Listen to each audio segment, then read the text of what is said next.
స్టార్టప్గా మొదలైన జొమాటో విదేశాల్లోనూ విస్తరించింది. దేశంలోని ప్రధాన నగరాలతో పాటు 24 దేశాల్లోనూ సేవలందిస్తోంది. యుఏఈ, శ్రీలంక, ఖతార్, యూకే, దక్షిణాఫ్రికా, న్యూజిలాండ్ వంటి దేశాల్లో తన సేవలను విస్తరించింది. దీపీందర్ వ్యూహాత్మక కొనుగోళ్లు, వివిధ సంస్థలతో భాగస్వామ్యంతో ఇది సాధ్యమైంది. ఫుడ్ డెలివరీల్లో పెద్ద వ్యాపార సంస్థగా జొమాటోను నిలిపారంటే దీపీందర్ది ఏ వ్యాపార రంగానికి చెందిన కుటుంబమో అయ్యుంటుందని చాలా మంది భావిస్తారు. కానీ తనది ఏమాత్రం వ్యాపారంతో సంబంధం లేని సాదాసీదా మధ్యతరగతి కుటుంబం. పైగా హైస్కూల్ వరకు చదువుల్లో రాణించింది లేదు.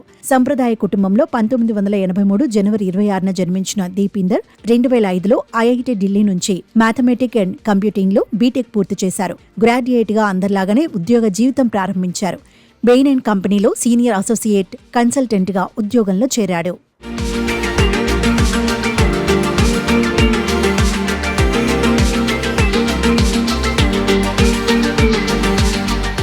బెయిన్ అండ్ కంపెనీలో దీపీందర్ ఉద్యోగం చేస్తున్నప్పుడు ఆహారం ఆర్డర్ ఇచ్చేందుకు ఉద్యోగులు పెద్ద ఎత్తున క్యూ కట్టాల్సి వచ్చేది.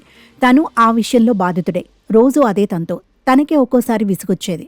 తనతో పాటు ఐఐటి ఢిల్లీలో కలిసి చదువుకున్న పంకజ్ శ్రద్ధ కూడా అదే కంపెనీలో ఉద్యోగం చేస్తుండేవాడు. దీనికో పరిష్కారం కనుక్కోవాలని ఇద్దరూ అనుకున్నారు. కొద్ది రోజులకే తోటి ఉద్యోగుల కోసం వెబ్సైట్ను నెలకొల్పారు. దానికి అనూహ్య రీతిలో స్పందన లభించింది. ఉద్యోగుల కష్టం తీరింది. తమ ఈ చిన్న ఆలోచనే ఇంత పెద్ద కంపెనీ అవుతుందని బహుశా వారు ఊహించి ఉండరు. తమ ఆలోచనను ఆఫీస్ వరకు మాత్రమే ఎందుకు పరిమితం చేయాలనుకున్నారు ఇద్దరు. దాన్నే విస్తరించాలని భావించారు. ఫుడీస్ కోసం ఏ హోటళ్లలో ఏ ఆహార పదార్థాలు దొరుకుతాయో తెలిపేందుకు దీపీందర్ ఛద్ద foodibay.comను నెలకొల్పారు.